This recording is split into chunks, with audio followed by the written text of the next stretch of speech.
जब से मियां नवाज शरीफ को अदालत ने बगैर किसी गारंटी के शहबाज शरीफ की जमानत पर बाहर जाने की इजाज़त दे दी है, उसके बाद से इस्लामाबाद और गर्दनवा में अफवाहें गर्दिश करना शुरू हो गई हैं। और बासर हलकों में तो ये बात डिस्कस होना शुरू होगी कि क्या तहरीक इंसाफ हुकूमत का मुस्तकबिल अब गैर यकीनी है कि नहीं।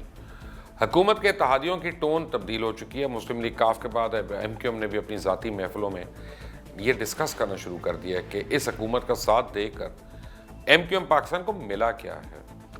ख्वाजा इजहार के मुताबिक MQM के साथ हुकूमत बनाते हुए जो वादे तहरीक इंसाफ ने किए थे वो पूरे नहीं हुए। मईशत रोज़ बरोज़ गिर रही है और कराची के लिए मुआशी पैकेज का वादा भी पूरा नहीं किया गया।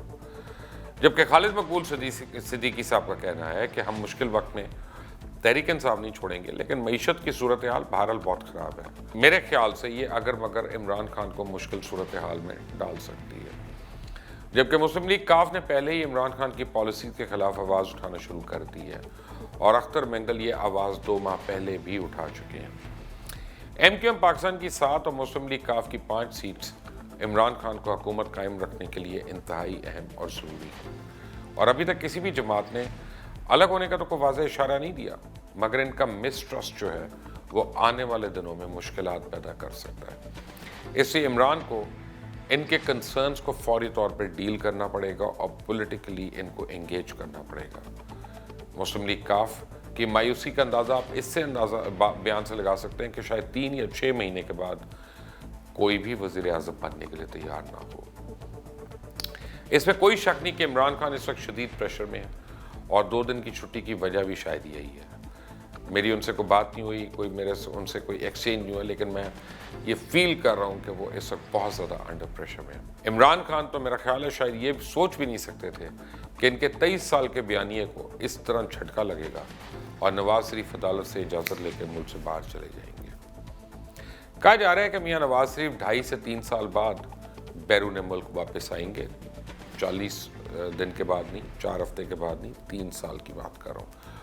और आकर इदारों को कहेंगे कि मेरी हुकूमत इलेक्शन के बाद आने वाली है, जो करना है कर लो, गिरफ्तार करना है कर लो।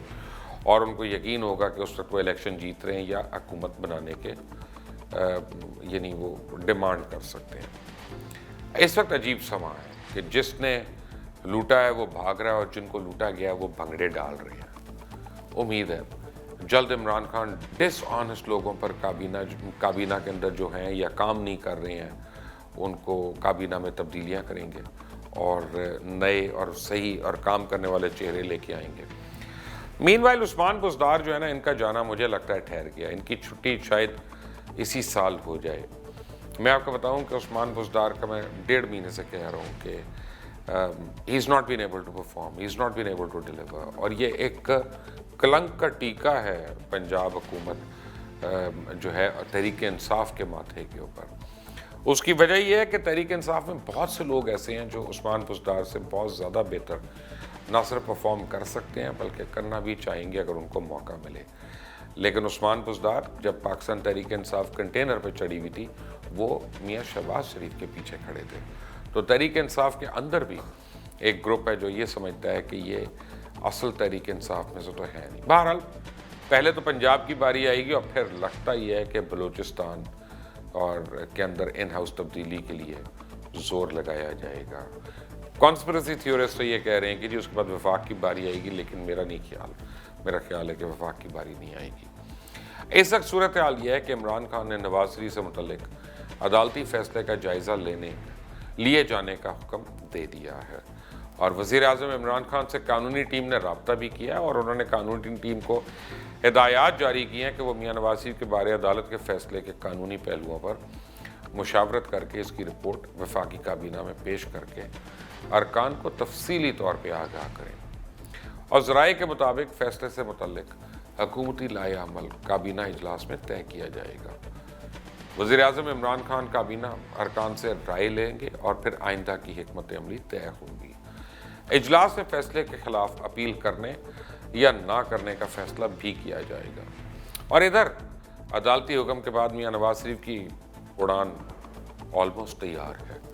मंगल को शायद लंदन रवानगी का प्रोग्राम बन चुका है और लंडे हार्ले स्ट्रीट क्लिनिक में डॉक्टर से वक्त भी ले लिया गया।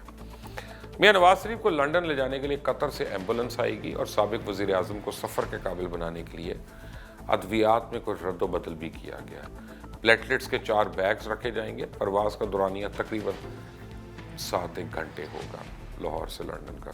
शहबाज शरीफ ने बाहर जाने के मामले पर शरीफ फैमिली के साथ मुशावरत की और उन्हें बताया कि इस सिलसिले में तमाम इंतजाम मुकम्मल हैं और उन्होंने फैमिली के अफराद को इंतजाम से आगाह भी कर दिया। शहबाज शरीफ ने तीमारदारी के दौरान मियां नवाज शरीफ से कहा कि आपका इलाज मेरी ही जिम्मेदारी है और मैं कराऊंगा, यानी इस वक्त वो अपने भाई के करीब होने की कोशिश कर रहे हैं और वो तमाम बातें कि जिससे लगता था कि दोनों भाइयों में आपस में दरार है और वो दूसरे के दूर हो गए हैं, वो शायद उसको अब करीब होने की कोशिश करेंगे, क्योंकि शहबाज शरीफ को भी एहसास हो गया इस बात का कि वोट बैंक तो सिर्फ मियां नवाज शरीफ का है और ये उसी के मरहूने में रहता है। मज़ीद अपडेट्स के लिए आप देखते रहिए और बेल आइकॉन को ज़रूर प्रेस करिएगा। वीडियो को सब्सक्राइब करना मत भूलें, नीचे कमेंट्स में अपनी राय ज़रूर दीजिएगा और जैसे जैसे डेवलपमेंट हो रही है मैं आपको बाखबर रखूँगा इंशाल्लाह। अंटिल नेक्स्ट टाइम, अल्लाह हाफ़िज़।